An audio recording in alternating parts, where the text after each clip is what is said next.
కీర్తనలు 7వ కీర్తన 9వ వచనాన్ని దేవుని వాక్యాన్ని చదువుకుందాం.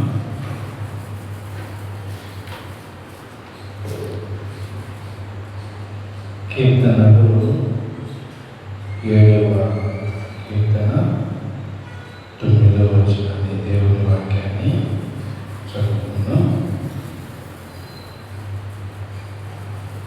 హృదయములను అంతరంగములను పరిశీలించు నీతి గల దేవా. అలానే సామెతలు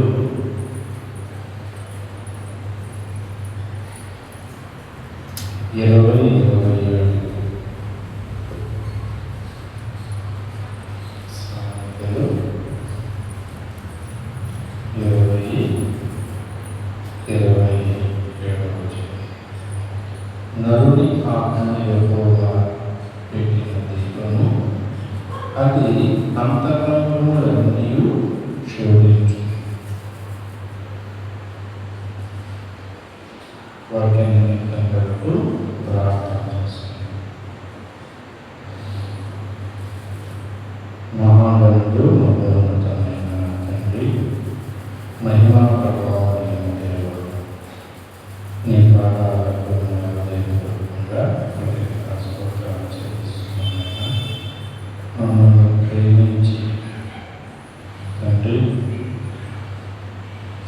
ఈ దినమంతయు నీ కృపతో నీ కాపుదల నీ భద్రత గురించి నెమ్మదిని సమాధానము నాయన మాకు అనుగ్రహించి నీ పాద సన్నిధిలో అనుగ్రహించిన బైబిల్ తరగతి మనం నేర్పించి చక్కగా తండ్రి పాటల ద్వారా నీ నామాన్ని నియమించిన నీ కృపనిచ్చారు. నీకు స్తోత్రాలు చెల్లిస్తున్నాను.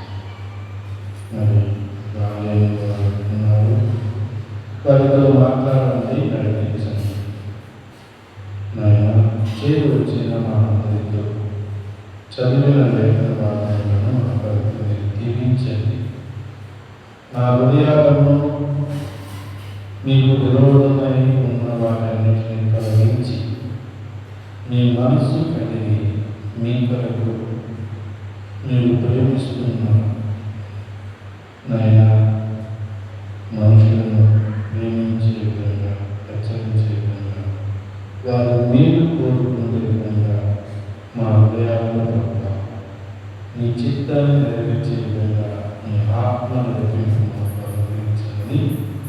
నీ భారాలు నిలబడిన నీ దాసులైనా నీ భారాల మీద సాగిపడి ఉన్నాను.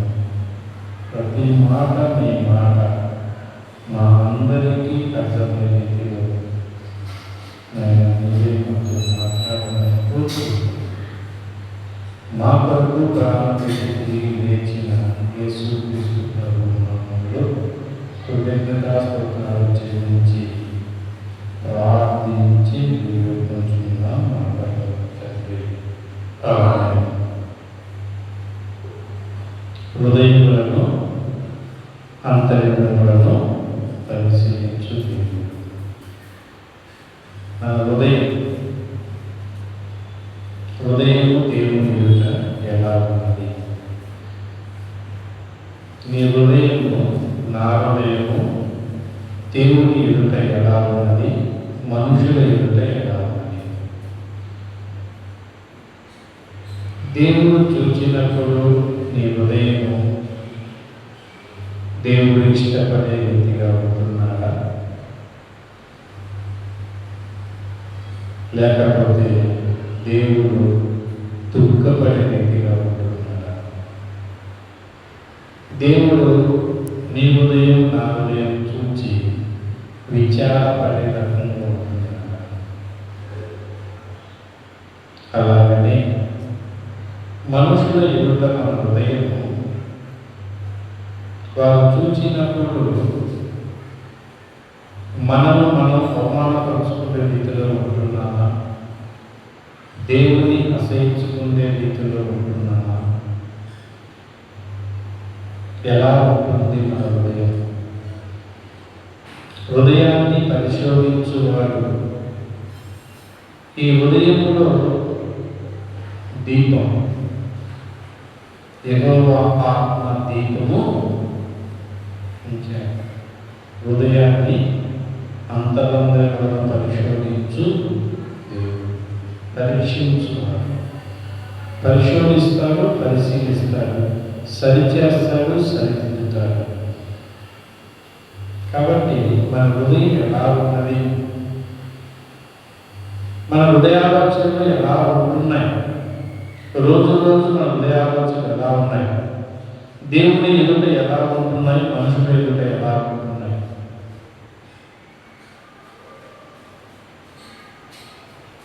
అనేది చాలా చక్కగా దేవుడు తెలియజేస్తూ ఉన్నాడు. యేషూవ యొక్క జీవితాన్ని మనం పరిశీలన చేసినప్పుడు యేషూవ వస్తూ ఉంటే యేషూవ యొక్క అన్నదమ్ములు ఏమంటున్నాడు, కలలు కనేవాడు వస్తున్నాడు, వీడు మనల్ని ఏలుబడి చేస్తాడంట. కలలు కనేవాడు వస్తున్నాడు, ఇతడు మనల్ని ఏలుబడి చేస్తాడంట. మనం ఇతని ఎదుట సాగిలపడాలంట. కాబట్టి నేడు ఈ కలలు ఏమవునో, ఈ కలలు ఏమవునో చూడండి. యేషూవ యొక్క హృదయ ఆలోచన ఎలా ఉందంటే, తండ్రి చిత్తం, తండ్రి చెప్పిన మాటను తన హృదయంలో చేర్చుకొని అన్నదమ్ముల యొక్క ప్రవర్తన ఎలా ఉన్నదో ఆ విషయాలన్నిటినీ, వారి క్రియలన్నిటినీ చూచి తన తండ్రికి చెప్పేశాడు. తండ్రి ఏదైతే చెప్పాడో ఆ మాట ప్రకారంగా 10 మంది అన్నదమ్ముల యొక్క ప్రవర్తన గురించి, వారి హృదయాలోచన గురించి చక్కగా తండ్రి ఎదుట వివరించేవాడు. వాళ్ళ ఆలోచన చూడండి. కలలు కనేవాడు వస్తున్నాడు, నీటి దినం ఈ కళలు ఏమవునో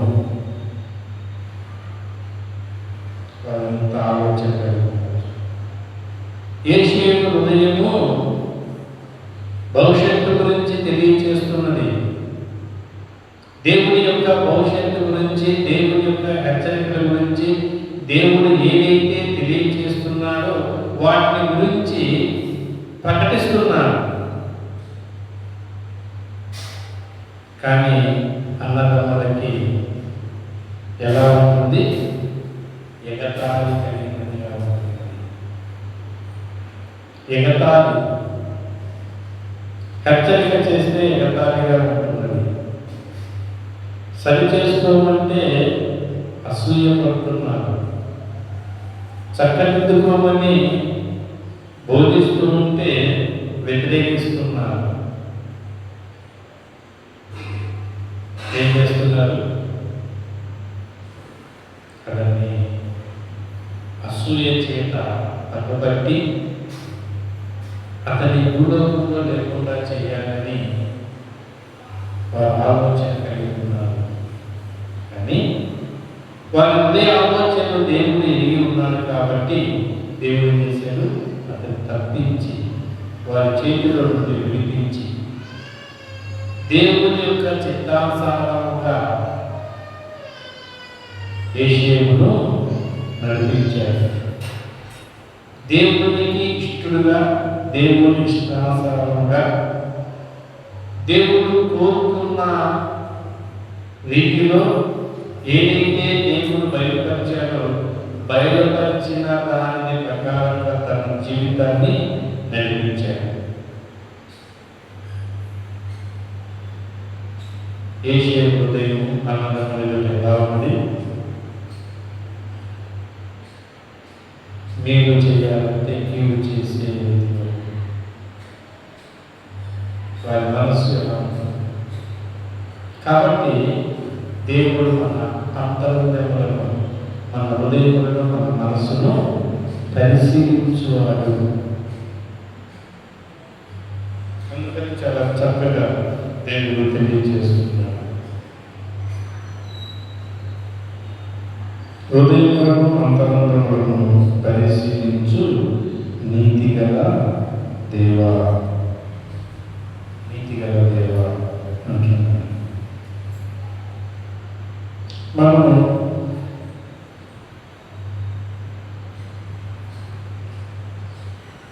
ఈ దినం హృదయాల గురించి ఆలోచన చేద్దాం. హృదయములలో మన హృదయాలు, లోక హృదయాలు.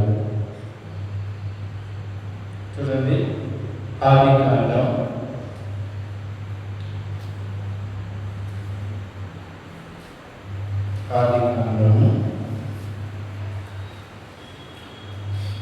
6వ అధ్యాయంలో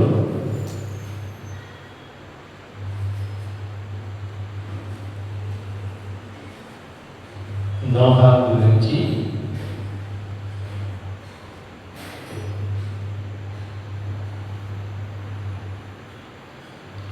అధ్యాయం 9వ వచనం చదువుతున్నాను. ఆదికాండం 6వ అధ్యాయము 9వ వచనం. నోవహు వంశావళి ఇది. నోవహు నీతిపరులను తన తరములో నిందారహితుడై ఉన్నాడు. నోవహు దేవునితో కూడా నడిచినవాడు. తన తరములో 7వ అధ్యాయం 1వ వచనం చూడండి. యెహోవా, ఈ తరము వారిలో నీవే నా ఎదుట నీతిమంతుడై ఉండుట చూచిన కనుక నీవును నీ ఇంటి వారును ఓడలో ప్రవేశించుడి.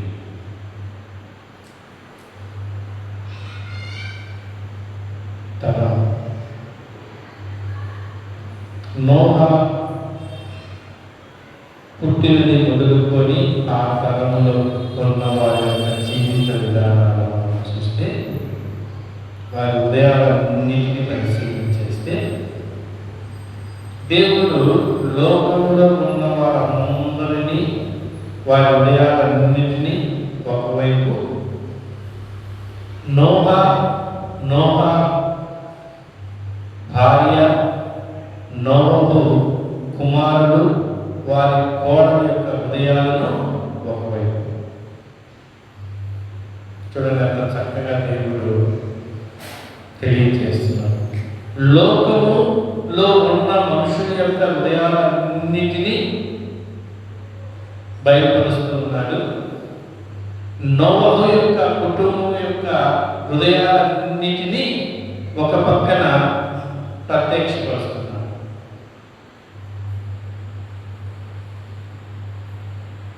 ఒకటే మాట తెలియజేస్తున్నాడు. ఏమని తెలియజేస్తున్నాడు? నోవా 7వ అధ్యాయం 1వ వచనం చదవండి. ఏమి తెలియజేస్తున్నాడు? చాలా చక్కగా తెలియజేస్తున్నాడు. యెహోవా, ఈ తరము వారిలో నీవే నా ఎదుట నీతిమంతుడై ఉండుట చూచితిని కనుక నీవును నీ ఇంటి వారును ఓడలో ప్రవేశించుడి. ఈ తరము వారిలో అంటున్నాడు. మత్తయి సువార్త 6వ అధ్యాయంలో 23వ వచనం చూడండి. మత్తయి సువార్త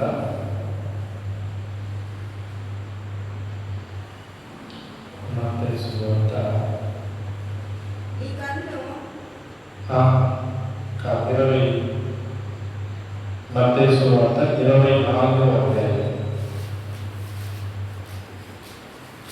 37వ వచనం చదవండి.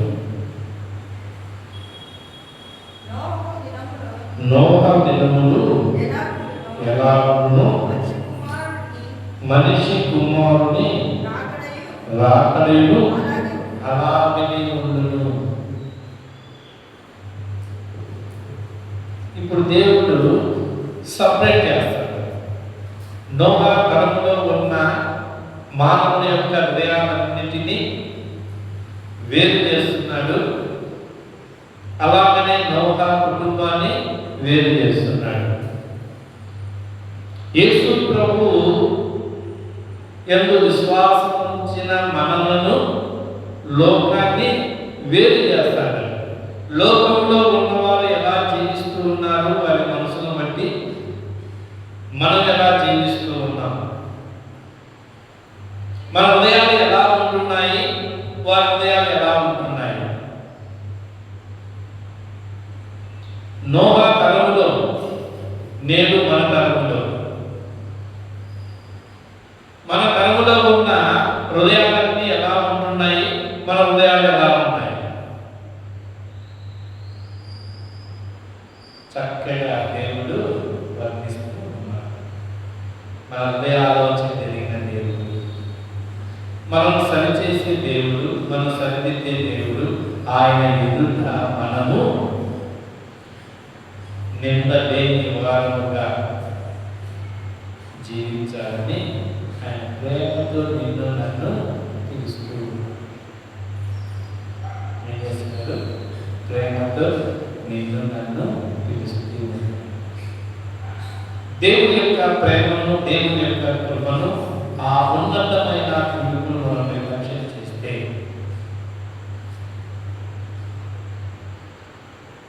చాలా నష్టము కలుగుతుంది. చూడండి, ప్రకటన గ్రంథంలో ఇంకో మాట కూడా యేసు వారు తెలియజేస్తున్నారు. ప్రకటన గ్రంథం 22వ అధ్యాయం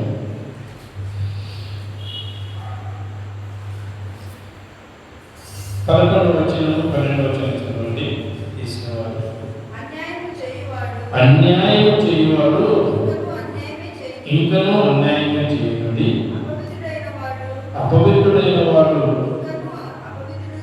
ఇంకనూ అపవిత్రుడై ఉండను, నీతిమంతుడు ఇంకనూ నీతిమంతుడుగానే ఉండను, పరిశుద్ధుడు ఇంకనూ పరిశుద్ధుడుగానే ఉండను. ఇదిగో త్వరగా వచ్చుతున్నాను, వారి వారి క్రియలు చెప్పున ప్రతి వారికి ఇచ్చుటకు నేను సిద్ధపరిచిన జీతం నా యొద్ద ఉన్నది. దేవుడు తెలియజేస్తున్నారు. మన హృదయాలకు ఒక హెచ్చరిక, లోకానికి ఒక హెచ్చరిక. లోకంలో ఉన్న హృదయాలకు ఒక మాట, మనకు ఒక మాట తెలియజేస్తుంది. వారి హృదయాలన్నిటికీ తెలియజేస్తున్నారు. వారి హృదయాలన్నిటి ఎలా ఉంటున్నాయి, మన హృదయాలన్నీ ఎలా ఉంటున్నాయి. నోహా తరములో ఉన్న వారి యొక్క హృదయాలను ఒక్కసారి తర్వాత మన హృదయాల గురించి, నోహా హృదయాల గురించి ఒక్కసారి మనము దేవుని ఆలోచన ప్రకారంగా ముందుకు సాగుతాం. 6వ అధ్యాయము 2వ వచనం చదవండి. 6 ఆదికాండం 6:2.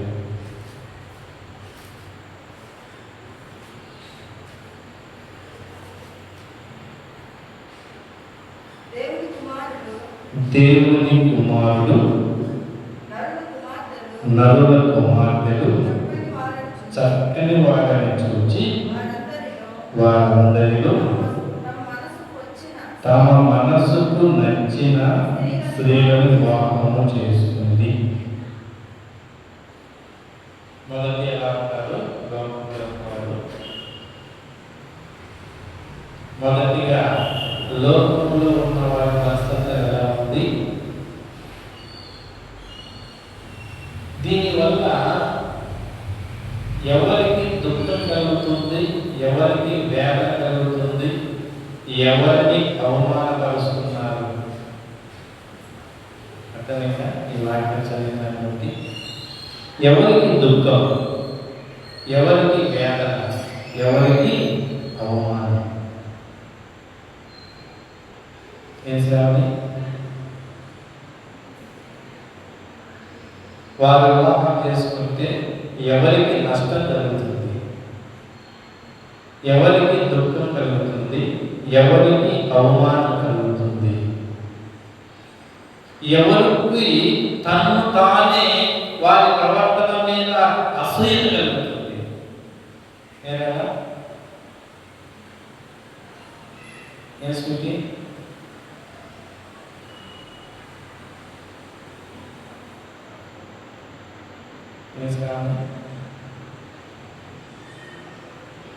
ఏం రాశారు? చక్కగా రాశారు. చక్కని దేవుని కుమారుడు నలుడు కుమారుడు చక్కని వారిని చూచి వారందరిలో తమ మనసుకు నచ్చిన వారిని వివాహం చేసుకున్నాడు. తమ మనసుకు నచ్చిన వారిని వివాహం చేసుకున్నాడు. వారు వివాహం చేసుకున్న దాన్ని బట్టి ఎవరు దుఃఖపడుతున్నారు, ఎవరు వేదన పడుతున్నారు, ఎవరు విచారపడుతున్నారు, ఎవరికి అవమానం కలుగుతుంది, ఎవరి యొక్క జీవితాలు మా జీవితాలు వాళ్ళకి అసహ్యం కలుగుతుంది. వారి ప్రవర్తన బట్టి ఏం చేయాలి?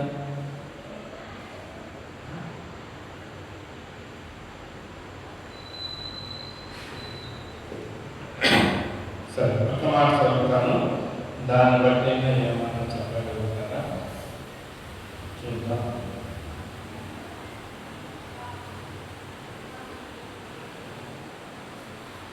ఒక మాట ఆదికాండము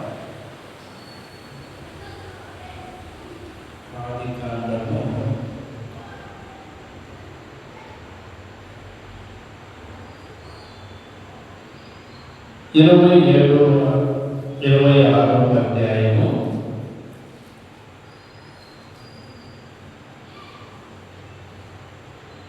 34-30 వచనం చదవండి.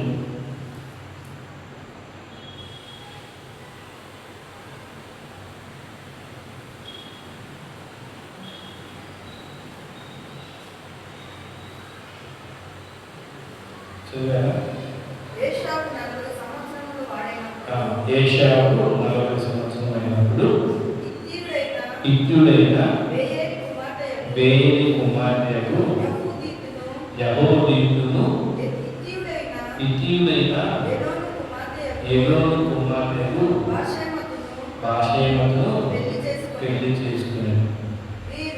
వీరు ఇస్సాకును రిబ్కాకును మనోవేదన కలుగా చేసింది. ఎవరికి మనోవేదన కలిగింది? ఏషావు వివాహం చేసుకుని వస్తే ఎవరికి మనోవేదన కలిగింది?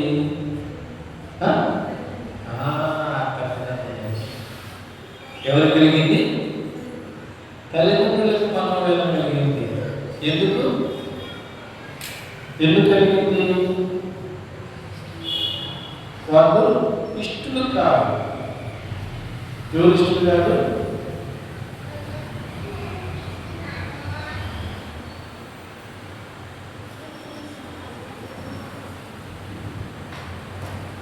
వాళ్ళు ఇష్టలు కాదు. చూడండి, 28వ అధ్యాయం 8వ వచనం చదవండి.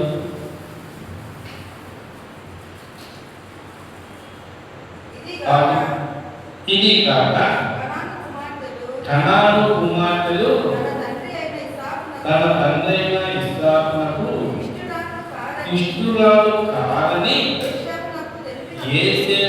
ఏశావునకు తెలిసినప్పుడు వెళ్ళి వివాహం చేసుకున్నారు.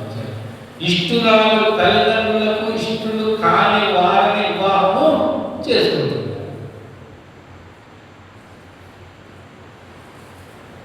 చూసారా? లోకము మనసు ఒకవైపు, నోహ కుటుంబం మనసు ఒకవైపు. నోహా మనసు ఒకవైపు చేశాడు, లోకంలో ఉన్న మనుషుల యొక్క మనసత్తాలు వైపు చేశాడు. వారి మనసత్తాలు ఎలా ఉంటున్నాయి? వారి మనసత్తాలు ఎలా ఉంటాయి? మొదట్లో చూస్తే తల్లిదండ్రులకు ఇష్టలు కాని మనసత్వం కలిగిన వారుగా ఉంటున్నారు. తల్లిదండ్రులను దుఃఖపరిచే వారుగా ఉంటున్నారు. తల్లిదండ్రులను బాధపరిచే వారుగా ఉంటున్నారు. తల్లిదండ్రులను అవిధేయత కలిగిన వారుగా ఉంటున్నారు. తల్లిదండ్రులను అవమానపరిచే వారుగా ఉంటున్నారు. తల్లిదండ్రులను పెంచిన పెంపకాన్ని వారంతకు వారే అసహించుకునే విధంగా ఉంటున్నారు. లోకంలో ఉన్న మనసత్తాల గురించి దేవుడు ఎంత చక్కగా వర్ణిస్తున్నాడు. నోహా దినాలలో ఉన్న ఆ తరంలో ఉన్నవాడు, నేను మన తరంలో ఉన్నవాడు కూడా అలాగే ఉన్నారు కదా, అలాగనే ఉన్నారు కదా. నేను ప్రేమించాను, నా మనసుకు నచ్చాడు, నా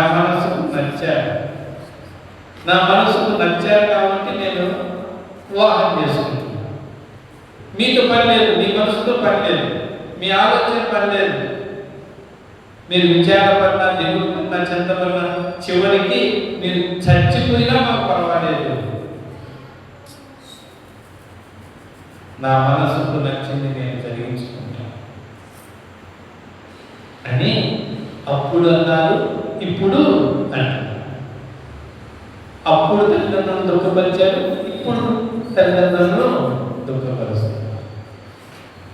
ఒకటి, లోకంలో వాళ్ళ మనసత్తాలు ఎలా ఉన్నాయి?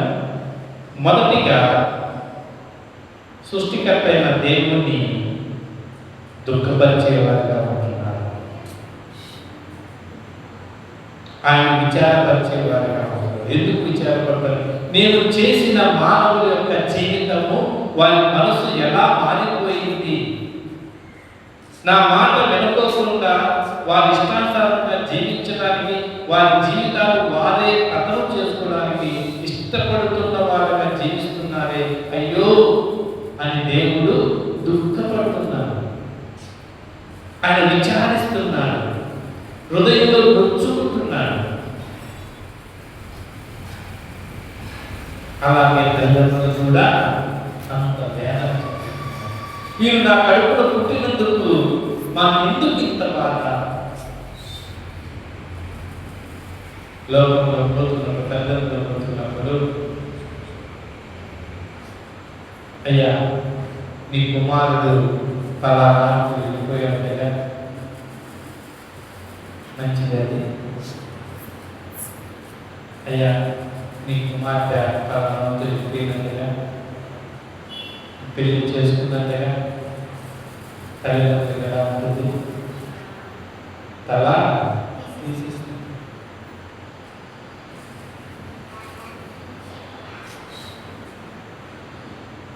ఒక వివాహము ఇష్టం లేని వివాహం చేస్తే ఊరు తగలబెట్టిన రోజులు ఉన్నాయి. ఏం చేశారు? ఊరు గ్రామాన్ని తగలబెట్టిన రోజులు ఉన్నాయి. వారి మనసుకు నచ్చినట్లుగా వారు జీవించిన దాన్ని బట్టి గ్రామాలని తగలబెట్టిన రోజులు ఉన్నాయి. చూసా వారు చేసిన పని, వారి మనసత్వం చూడు. ఆ లోకంలో, ఆ తరంలో ఉన్న వారి మనసులు ఎలా ఉంటున్నాయి? నేను మన మనసులు ఎలా,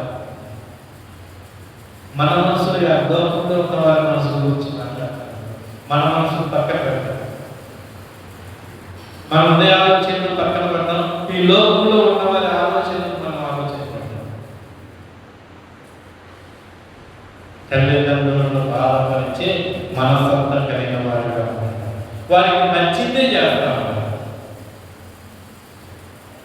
విద్యాభ్యాసంలో మనం చూస్తే తల్లిదండ్రులు ఆలోచన చేసి ఏం చదివితే మంచిది, భవిష్యత్తులో ఎలా ఉంటుంది, ఎలా ఉపయోగపడుతుందో తల్లిదండ్రులు గ్రహించి, వారికి తెలియకపోతే వేరే వాళ్ళ చేత మాట్లాడి వారు తెలుసుకొని అలా కోర్సులో చదవంటే నాకు ఇష్టం లేదు, నా ఫ్రెండ్ ఫలానా సబ్జెక్ట్ తీసుకున్నాడు, ఫలానా కోర్స్ చేస్తున్నాడు, నేను కూడా అదే చేస్తాను. కాలేజీ బాగున్నా, వసతులు బాగున్నా, తమ మనసుకు సరైనదిగా లేదు కాబట్టి చదవదు.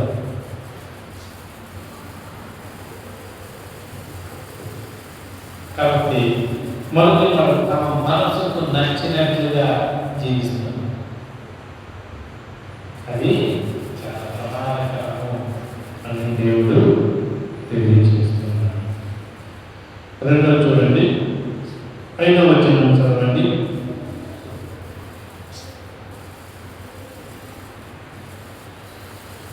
5వ వచనం 6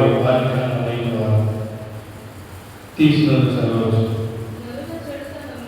నరుల చెడుతనము భూమి మీద గొప్పదని. చెడుతనం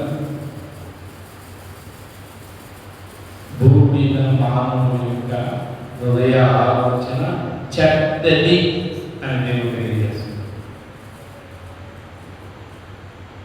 ఆ తరములో ఉన్న వారి యొక్క మానవుని యొక్క హృదయ ఆలోచనలు చెడ్డది. నేను కూడా మనిషి కుమారుడు యేసుక్రీస్తు ప్రభువారు ఈ దినాలలో కూడా మనుషుల యొక్క హృదయ ఆలోచనలు చెడ్డవి. ఎలా చెడ్డవి అంటే దేవుడు చాలా చక్కగా తెలియజేస్తున్నాడు. వారి హృదయ ఆలోచన యొక్క తలంపులోని ఊహ అంతయు ఎల్లప్పుడూ కేవలము చెడ్డదని యెహోవా చూచి. దేవుడు చూస్తున్నాడు, మనుషుడు కాదు. మొదటిగా దేవుడు చూసి వారి యొక్క హృదయ ఆలోచనలో ఉన్న చెడ్డతనాన్ని అంతా బయటపరుస్తున్నాడు. మనుషుడు ఎప్పుడు తెలుసుకుంటాడు చెప్పండి? మనుషుడు ఎప్పుడు తెలుసుకుంటాడు చెప్పండి? నేను చెడ్డోని అని ఎప్పుడు తెలుసుకుంటారు?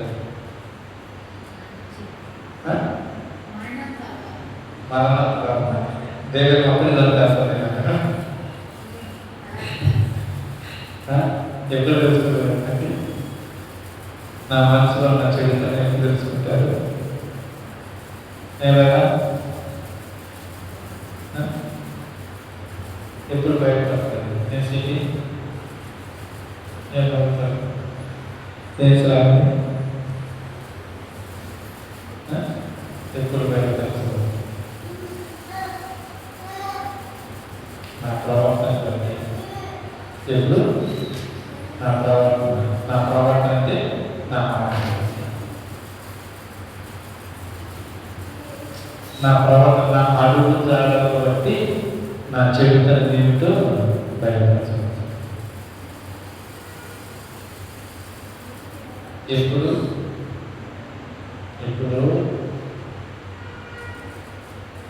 అంటే మోసం చేసిన తర్వాత బయటపడుతుంది. కానీ దేవుడు ఏమంటున్నాడు?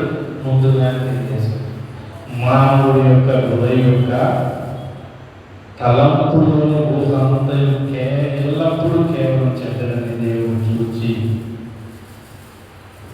చెడ్డది చెడు ఆలోచన కలిగిన మనసత్వం కలిగిన అంటే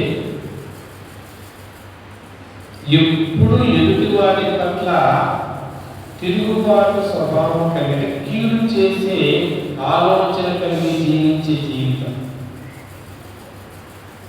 వారు మేలు చేసినా, వారు మంచి చేసినా, సహాయం చేసినా, వారు ఏమన్నా చేయని ఆరోగ్యం లేని అనారోగ్యులకు సహాయం చేసిన, పేదలకు సహాయం చేసిన, దిక్కులేని వారిని ఆదరించిన, విధవరాలను పోషించిన, ఏం చేసినా కానీ వారి మీద నిందలు, వారి కీడుకి ఎలా కీడు చేయాలని ఆలోచన చేస్తారు. ఎలా?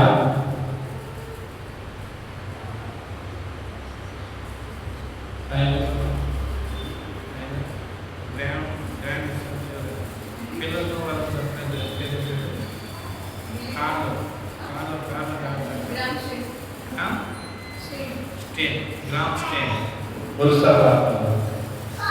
కుష్ఠరోగులను, దిక్కులేని వాళ్ళను, విధవరాలను, అనారోగ్యాలతో బాధపడుతున్న వారు. మనం అప్పుడప్పుడు యూట్యూబ్లో చూస్తున్నాం. ఇంటికి అన్ని ఎదపోసుకొని స్నానం లేకోకుండా మన దాని ఏం చెప్పారు,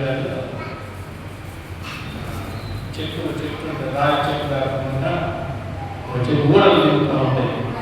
మల్లి చెట్టు తిన్న ఉంటాయి. తల వెంట్రుకలు మల్లి చెట్టు తిన్న ఉంటాయి. అంత మంచి డిజైన్తో వాళ్ళ వస్త్రాలు ఉంటాయి. ఒక దగ్గర ఉప్పలు ఉంటుంది, ఒక దగ్గర మాసిపోయి అన్ని బట్టలన్నీ శ్రేష్టమైన డిజైన్లతో వస్త్రధారణ కలిగి ఉంటారు. వాళ్ళ దగ్గర పెడితే మంచి సువాసన కలిగి ఉంటారు.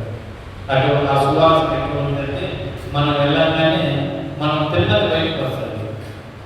అటువంటి దుర్వాసన కలిగిన వారుగా ఉంటారు. అటువంటి వారిని వారు ప్రేమిస్తున్నారు. ఏం చేస్తున్నారు?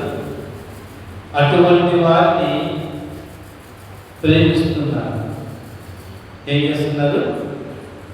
అటువంటి వారిని ప్రేమించి వారిని తీసుకెళ్ళి శుభ్రంగా వారిని కటింగ్ చేసి మంచి బట్టలు తీసేసి చక్కగా స్నానం చేయించి ఒక మనిషి దేవుని రూపం ఎలా ఉన్నదో వారికి ఆ దేవుని యొక్క ప్రతిస్పందన చూపిస్తున్నారు, ప్రతిబింబం చూపిస్తున్నారు. అదే దేవుని యొక్క రూపం ఎలా ఉంది, ఈ రూపం కాదు. ఇప్పుడు ఎలా ఉన్నాం? మనిషిగా ఉన్నాం, మానవత కలిగిన వాడు, మనసు కలిగిన వాడు అని వారిని చూపిస్తే వారు ఏం చేస్తున్నారు? వారిని చంపుతున్నారు. దేవుని సేవ చేస్తున్న వారిని చంపుతున్నారు. వారి చెడ్డ గుణం చూడండి. ఎదుటి వారిని మేలు చేసి ఎదుటి వారిని ప్రేమించే వారిని వారిని కీడు చేయడం వారి ఆలోచన కలిగి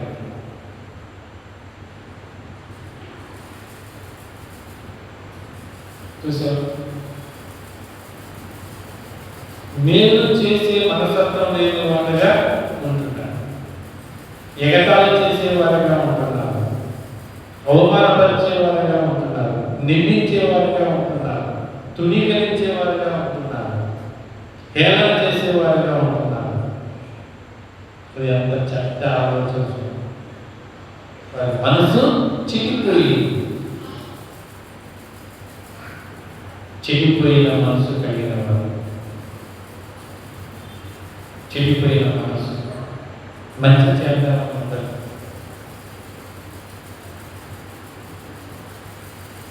ఏదైనా ఒక తగాదు కలిగింది, తప్పు ఎవరున్నదో గ్రహించదు. మా వాడిని కొట్టారు, మా వాడిని తిట్టారు, దుమ్మిగా వస్తారు. దుమ్మిగా వచ్చి ఎదుటి వారిని పడతారు, కుడిపేస్తారు. వారి వస్తువులకి పాటు చేస్తారు, వారిని గాయపరుస్తారు. ఇంట్లో వారికి తెలియదు, వాళ్ళు ఏం చేశారో తెలియదు. వాళ్ళను కొట్టారు, వృద్ధాప్యంలో ఉన్న వాళ్ళను కొట్టారు. వాళ్ళు ఎందుకు కొట్టారో వాళ్ళు వచ్చి కొట్టారు. వారి సామాన్లు పనులు కొడతా ఉంటారు. ఎందుకు కొట్టారో తెలియదు. ఎందుకు? వారి మనసు చెడిన మనసు కలిగిన వారు. అందుకని దేవుడు ఏమవుతున్నాడంటే, ఎవడు ఏమి చేస్తుంటాడో చేయని, ఎవడు ఏం చేస్తాడో చేయని, కానీ ఒక రోజు తీర్పు ఉన్నది.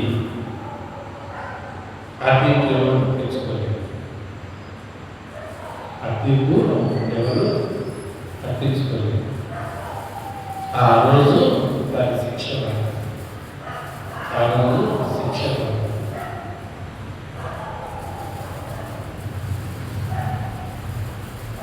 నేను ఇక్కడ ఒంగోలుకి వచ్చిన కొత్తలో మా ఫ్రెండ్ ఒక నెల్లూరులో ఉన్నాడు. ఇక్కడ ఒక అక్కని పరిచయం చేశాడు. పరిచయం చేస్తే దారిపోయేటువంటి ఎవరైనా సరే వాడు పట్టాల పుట్టకు తీసుకుంటాడు. ఎందుకు అంటామంటే వాడు పట్టకుండా ఎందుకు పట్టాలి? అయ్యా మంచిది కాదు దారి పడుతున్నాడు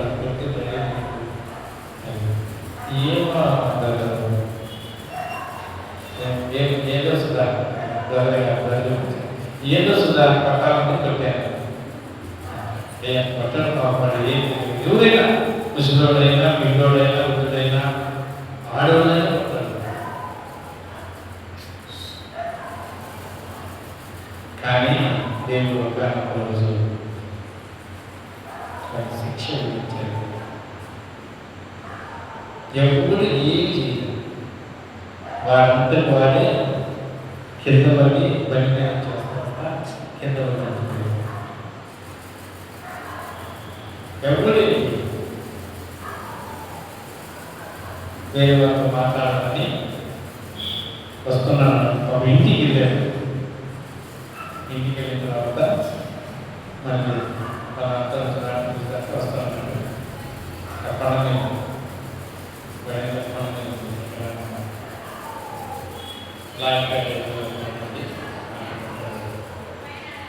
వస్తున్నాడు, బండి మీద వస్తున్నాడు. ఆ డబ్బు మొత్తం డబ్బు స్పీడ్ మీద వస్తున్నాడు. స్లిప్ అయ్యి కడితే అక్కడ పట్టి కింద పడ్డాడు. దేహం మొత్తం కొట్టుకుపోయింది.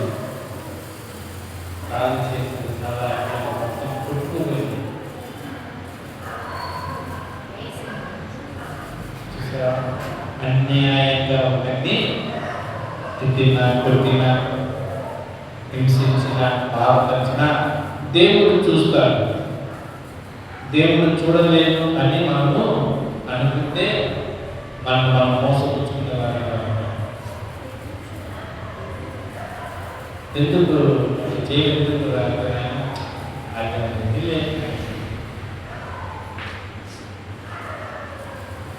ఇంకొకరు ఉన్నాడు. మామూలు వాడు ఏం చేస్తారంటే లబ్బర్లో పెట్టుకొని పిలుసులు తెస్తారండి. పిలుసులు ఆ పిలుసులు పెట్టుకొని గట్ట పెట్టుకొని పోతాడు, లాగుకుంటాడు. పాపం పుచ్చుకునే అసలు ఇబ్బంది కాదు. అది ఎందుకు ఆయన అంటే అది ప్రాణం. సినిమాకి వెళ్తుంటే సినిమా వదిలిన తర్వాత లబ్బలు ఉంటాయి. ఆ లబ్బలు చూడ పిల్లు దాన్ని పెట్టుకుంటాడు. సప్పలు పెడతాడు. కూర్చుకుంటాడు. కూర్చుకునే వాళ్ళు ఎంత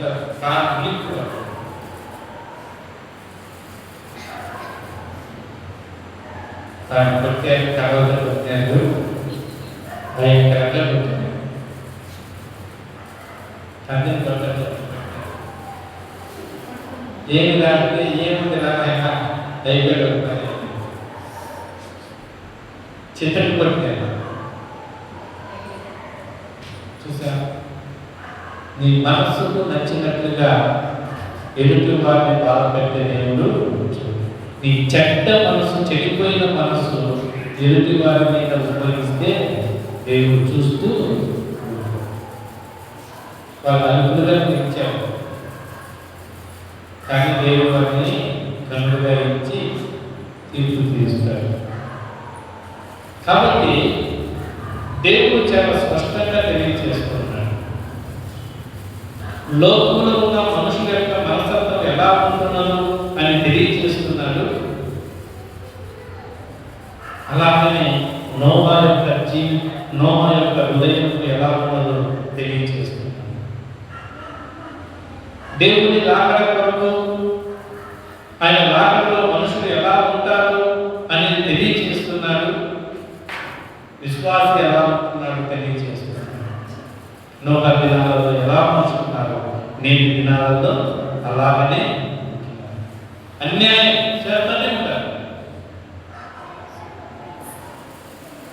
ఎవరు చెప్పండి, ఇది అన్యాయం అని, ఇది న్యాయము అన్యాయం చేస్తే ఎవరైనా మాట్లాడుతున్నారా?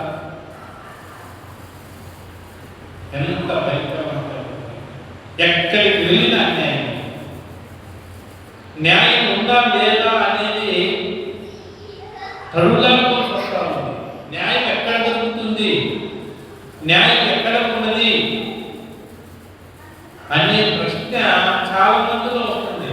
అన్యాయాన్ని న్యాయంగా భావిస్తున్నారు, చెడుతనాన్ని మంచితనంగా చేస్తున్నారు.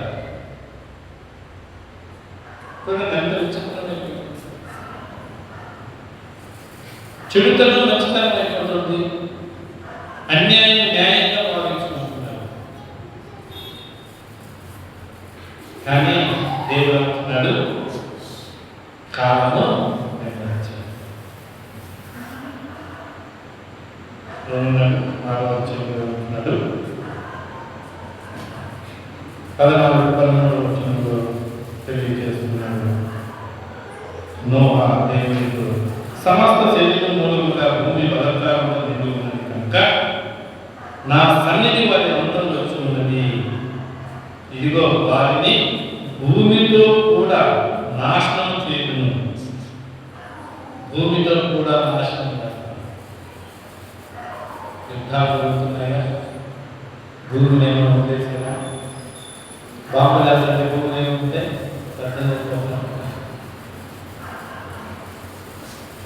భూమిలో కూడా మానవుని యొక్క పాప దోషం, మానవుని యొక్క చెడుతనం, మానవుని యొక్క మనసుకు నచ్చనిగా జీవిస్తున్న వారి యొక్క జీవితాలు దేవుని సన్నిధానంలో అంతం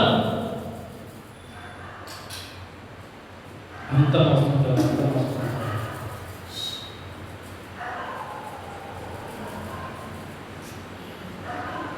కాబట్టి మన మనసు ఎలా ఉన్నది, దేవుని హెచ్చరికను, దేవుని మాటలను మనము దేవుడు బయలుపరుచుకుంటున్నాడు. సృష్టి ద్వారా బయలుపరుస్తున్నాడు, ప్రకృతి ద్వారా బయలుపరుస్తున్నాడు. దేవుని మాటలను అనేక రీతులలో ప్రకటన చేస్తున్నాడు. పిల్లల ద్వారా తెలియజేస్తాడు, పెద్దల ద్వారా తెలియజేస్తాడు, హెచ్చరికలు చేస్తా ఉంటాడు. మానవ మనసు పొందకపోతే చాలా ప్రమాదకరంగా ఉంటుంది అని దేవుడు హెచ్చరిస్తాడు. అందుకని దేవుడు మానవుని యొక్క ఆయుష్ పరిమాణంలో తగ్గించేశాడు. ఎంత తగ్గించాలి సార్? చూడండి, 5వ అధ్యాయము, ఆదికాండము 5వ అధ్యాయము 5వ వచనం చదవండి. ఆదికాండం 5:5 ఆదాము బ్రతికిన దినములన్నీ 930 ఏళ్ళు. 930 సంవత్సరాలు బతికాడు. ఆదాము 930 సంవత్సరాలు బతికాడు. నేను ఎన్ని సంవత్సరాలు బతికాను? ఆయన చేశాడు. చదువు స్పీడ్ వాటిని చదువు. దావీదు తెలియజేశాడు 70 సంవత్సరాలు. అగ్నిమెంట్ అయితే 80-90 ఆయాసం. చదువు అమ్మా, చదువు. ఎన్నో అధ్యాయం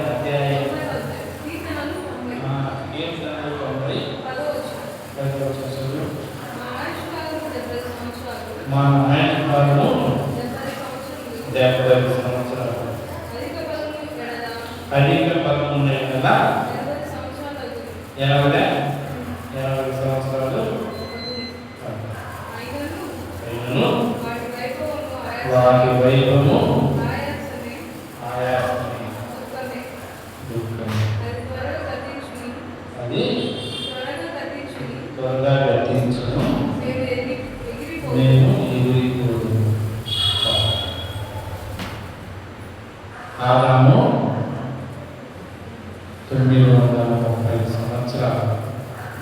ఆయుష్ ఇచ్చాడు.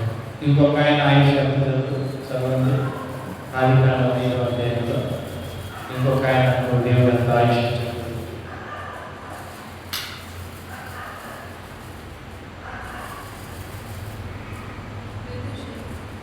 చదువు మెతుషేల ఎందుకు అనుమానం? మెతుషేల వచనం చదవ 5వ అధ్యాయం 5 మెతుషేల దినములన్నీ 969 ఏళ్ళు. అప్పుడు ఎన్ని సంవత్సరాలు? 969 ఏళ్ళు బతికాడు. దేవుడు ఆవిష్కరించాడు. నేను రెప్పపాటులో ఎగిరిపోతాను. ఏమవుతున్నారు? రెప్పపాటులో 70 సంవత్సరాలు. అటువంటిది దేవుని ఆయుష్ ఎంతగా కోతలు వేసారు.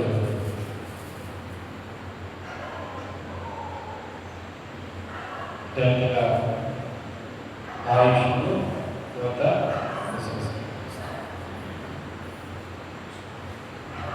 ఎంత కోత వేసారో చూడండి. ఎంత కోత 70 సంవత్సరాలకు ఆయుష్ ఇచ్చేసారు. మానవుని యొక్క చెడుతనం బట్టి, మానవుని మనస్సుకు నచ్చినట్టుగా జీవించడం బట్టి అది కూడా లేకుండా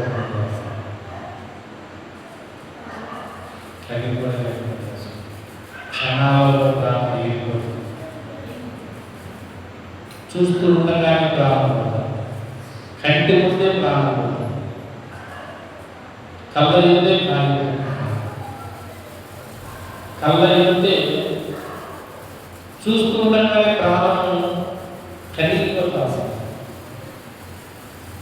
చూస్తూనే ఉన్నాం. రోడ్డు మీద ప్రాణం చూడండి, కాలిపోతూ ప్రాణాలు పోతున్నాయి. రోడ్డు మీద యాక్సిడెంట్తో ప్రాణాలు పోతున్నాయి. నీటిలో మురుగుతుంటే ప్రాణాలు పోతున్నాయి. ఆయుష్ దేవుడు తీసేస్తాడు. కాబట్టి దేవుని హెచ్చరిక, దేవునిగా ప్రయత్నించడము, దేవుని యందు భయభక్తులు కలిగి జీవించడము, దేవుని మాట వినాలి. దేవుని మాటను మన హృదయంలో ఉంచుకొని దేవుడు చెప్పిన ప్రకారంగా జీవిస్తే మన ఆయుష్, మన ఆరోగ్యాన్ని దేవుడు అనుగ్రహిస్తాడు. లేకపోతే చాలా ప్రమాదకరంగా జీవితం. మన మనసుకు నచ్చినట్టుగా జీవిస్తే ఎంతో మందిని గుర్తుపరిచేవారు కాదు. మన మనస్సు, మన మనస్సాక్షి ఆయన న్యాయమైనది అనుకోదు. అది న్యాయమైనది మనస్సు చాలా చెడ్డది. హృదయము అన్నిటికంటే మోసకరమైనది. హృదయం అన్నిటికంటే మోసకరం. మన అవయవాలలో ఉన్న వాటన్ని అవయవాలన్నిటికంటే మన హృదయము చాలా మోసకరమైనది. దాని ఏమన్నది ఇంకా దేవుడు అంటే అది బహు వ్యాధి, బహు ఘోరమైన వ్యాధి. అది బహు ఘోరమైన వ్యాధి.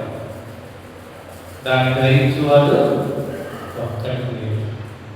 గ్రహించాలి. హృదయం యొక్క ఆలోచనలను గ్రహించాలి. నోహాదినామంలో వారికి కృప ఎంత ఇచ్చాడంటే దేవుడు అంత కృప ఇచ్చాడు. హృదయము 40 దినాలలో వర్షం వస్తుంది, ఓడ తయారు చేసుకుంటున్నారు, వెళ్ళమంటే వర్షం ఎలా పడుతుంది, ఏ రకంగా పడుతుంది ప్రశ్నిస్తాం. మనసు మార్చుకోమంటే ఎందుకు మార్చుకోవాలి? మానవునిగా జీవించమంటే ఎందుకు జీవించాలి? మానవునిగా ప్రశ్న వేయాలి. ఎదుటి వారికి మేలు చేయండి, ఎదుటి వారికి మేలు మనకు వచ్చేది ఏంటి?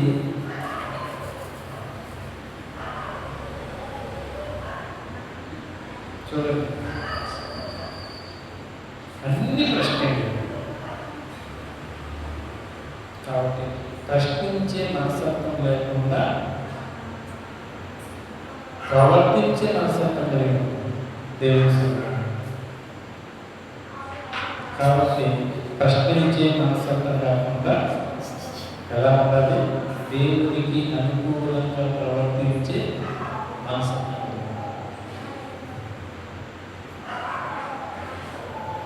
అడవిలో జీవిస్తున్న జంతువులు అడవిని వదిలేసి నేరుగా వాడైపోతున్నారు.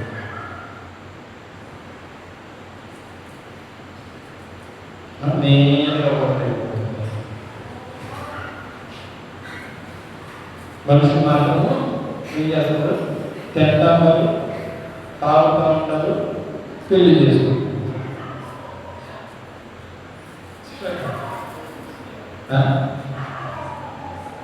జంతువులు ఏమైపోతా ఉంటాయి. మేక కంటికి ఏది పచ్చగా ఉంటే కనీసం తెరపైన కురికిపోయాడు. మేక లక్షణం, మేక యొక్క లక్షణం ఏంటంటే ప్రతి చెట్టును కొరుకుతాడు. చెట్టు దాని కొరికి తింటారు, బాగుంటే తింటారు, దాన్ని మూసేసేది. అట్లాంటి మేకలు ఎంత ఉంటే ఆ పండితులు పెళ్లి వివాహం జరుగుతుంది, చక్కగా వివాహం జరిగితే ఏం చేస్తారు? మంచి మాడాకులు, అరిటాకులు, అరి చెట్టు ఎన్ని కట్టుకొని వస్తారు. ఆ మేక చూసి చీ అనుకొని పోతారు. చీ అనుకొని పోతారు. ఇప్పటికేమీ జ్ఞానం అప్పటికే మనసులో సత్యం ఏది మేకలు పోతున్నాయి, కనీసం దొరుకుతుంది అనే ఆలోచన కూడా లేకోకుండా తింటున్నారు. మమ్మల్ని బిర్యానీ చేస్తున్నట్టు తింటున్నారు, తాగుతున్నారు, పెళ్లి చేసుకుంటారు. వర్షం వచ్చింది, జలపాతం వచ్చింది, వాడి దగ్గరికి పోయి తలుపు కొట్టుకుంటూ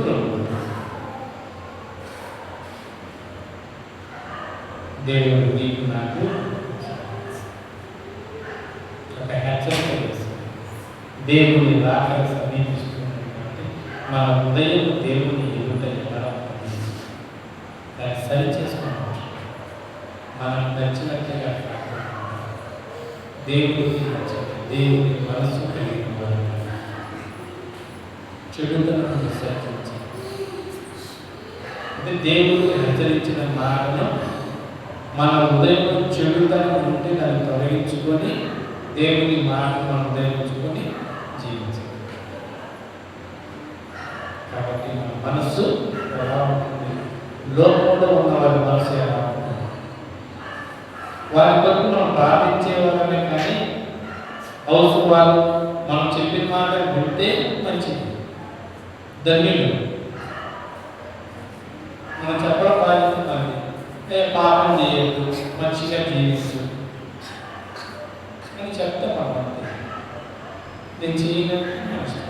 ఇప్పుడు గుర్రం ఉంది, గుర్రాలు ఏం చేస్తాం? చెప్పిన పడైతే ఏం గుర్రం ఒక యజమానికి వచ్చి ఒక దాసునికి వచ్చి ఈ గుర్రానికి రోజు నీళ్ళు కట్టుకున్నాడు. రోజు ప్రత్యేక తీసుకెళ్ళి రోజు నీళ్ళు అదే నేను ఉద్యోగం దాన్ని తీసుకెళ్ళాలా, తొట్టి దగ్గర తీసుకెళ్ళాలా, నీళ్ళు తాగేయాలా, రావాలి. మంచిదయ్యా, మంచి కూలి ఇస్తాను, మంచిగా వేసి రోజు తీసుకెళ్తున్నాడు, తాగుతాను పాడు, ఒకరోజు అన్నీ తాగాలి, తాపిస్తాడా? తీసుకెళ్ళడానికి తాపి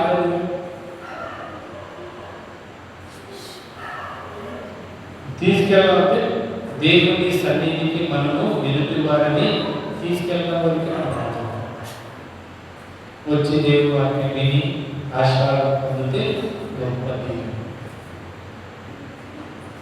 ఏదైనా పరిశుద్ధ పరివారం మధ్య దేవుడు పిలిచి ఈ కొంచెంలో ఈ చివరి దినాలలో నా కొరకు నమ్మకంగా జీవించు, బలా నమ్మకమైన దాసుడా, బలా నమ్మకమైన దాసుడా, నీ కుటుంబము శ్రేష్టమైనది, దేవుని ఎదుట మోకరించి ప్రార్థన చేసిన కుటుంబం.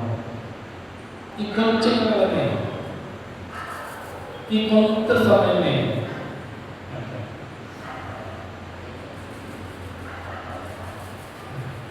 తీసుకెళ్ళా పిల్లలు మన వంతు, హెచ్చరించడం మన వంతు, సరి చేసుకొని చెప్పడం మన వంతు, సరిదిద్దుకోమని బోధించడం మన వంతు. నాకు తెలుసు అంటే మనం దాంట్లో వచ్చి ఏ తీసుకోవడం వల్ల విచారం వస్తుంది, ఏ చెప్పకపోతే ఆ దాసు రోజు దానికి ఆ గురాన్ని చేశారంటే ఆ రోజు తీసుకెళ్తారు, ఆ రోజు తీసుకెళ్తారు. యజమాని చేయడానికి ఆ రోజు వచ్చేది ఏం చేయాలి, అయ్యా రోజు తీసుకెళ్తారు. నిన్న దాగుకొని తీసుకెళ్ళేవారు. శిక్ష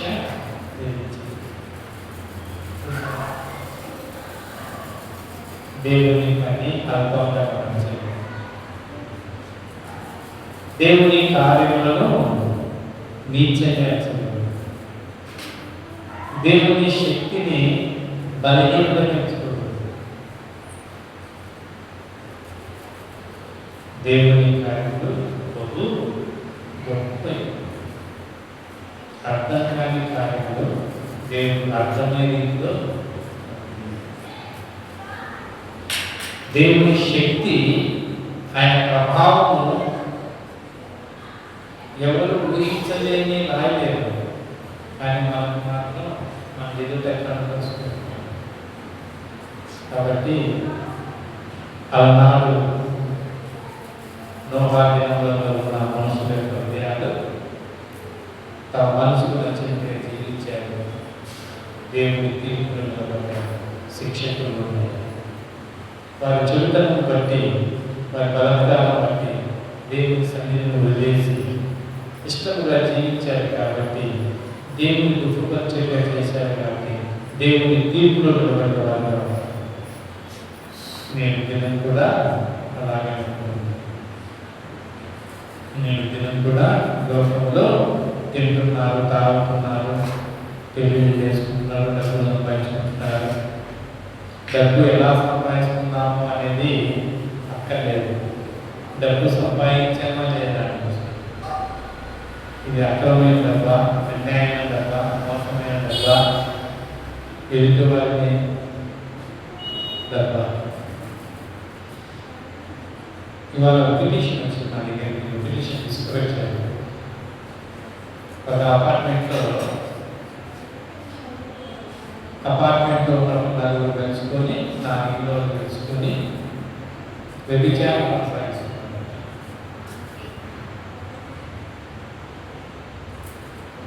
పక్కన ఉన్న వాళ్ళపై అడిగితే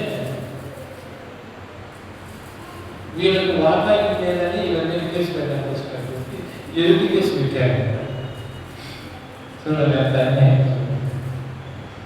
తప్పు చేస్తున్న వారు, ఇది తప్పు అని ఖండించిన వారికి ఎదుటి కేసు పెట్టారు.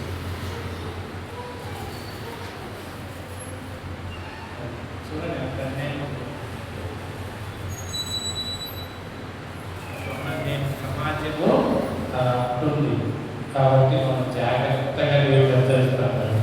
అదంతా కూడా మీరు ప్రత్యేకమైన వారు, నా స్వకీయ సంపాద్యం అన్నాడు.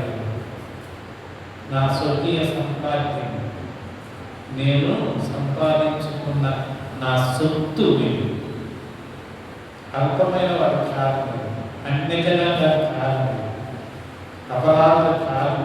ఎవరు? నా సొత్తు, నా సొత్తు, ఇది నాది. మనం ఏమంటారు దేవుడు? సార్ మీరు నా వారు, నా వారు, నా వారు. ఆయన వారు ఆయన మనస్సు కలిగి నడిచేవారుగా మనం అందరూ ఉండాలని దేవుడు చేస్తున్నాడు. మనసు గురించి దేవుడు మరి ప్రయత్నంలో ప్రార్థన చేద్దాం. ఆ విషయాల గురించి దేవుడి నుంచి ఆపదల గురించి మీరు కూడా ప్రార్థన చేయాలని ప్రార్థన చేసుకుంటాం. కృపకరండి పరిశుద్ధులైన దేవుని స్తోత్రాలైన చక్కగా ఆయన ఎవరు మాతో ఉండి నాయన నీ ఆత్మ సంబంధమైన ప్రతి నాయన వచ్చిన మాటలు ఆశీర్వదించి దీవించి కావాల్సిన హెచ్చరిక మాటలు మీరు దయచేసి స్తోత్రాలు చెల్లిస్తున్నాం. కృపకరండి పరిశుద్ధులైన దేవాన్ని ఆధార స్తోత్రాలు చెల్లిస్తున్నాం. నైనా లేఖనాల ప్రభావం లేఖనాలు కలిపచ్చి కోరుకుంటూ మీ లాభాలను సిద్ధపరిచి అయినా నేను చేకూరుకుని అందరూ ప్రార్థనలు చేరువచ్చి సిద్ధపడి మా సొంతమాన్ని అనుగ్రహించమని కోరుకుంటూ చేరువచ్చిన ప్రతి కుటుంబాన్ని దీవించి ఆశీర్వదించి సంపూర్ణమైన ఆరోగ్యమును ఆయుష్ను నైనా నీ ఆత్మతో నింపి పరలోక సంబంధమైన దీవెనలు నాయన మీ పాద సన్నిధిలో భజించి అభివృద్ధి పొందే నాయన ఆయుష్ను మాకు అనుగ్రహించమని కోరుకుంటూ మీ చిత్త ప్రకారంగా నాయన మీ సన్నిధానంలో మేము ఆయన చేసే మనసంతా మాకు దయచేయమని కోరుకుంటూ రక్షకుడు ప్రాణులు విమోచకుడు నా కొరకు ప్రాణం బట్టి తిరిగి లేచిన యేసుక్రీస్తు ప్రభు సమానమైన నామములో ప్రార్థించి వేడుకొంచున్నాం. పూర్వపదించున్నది మన ప్రభు అయిన యేసుక్రీస్తు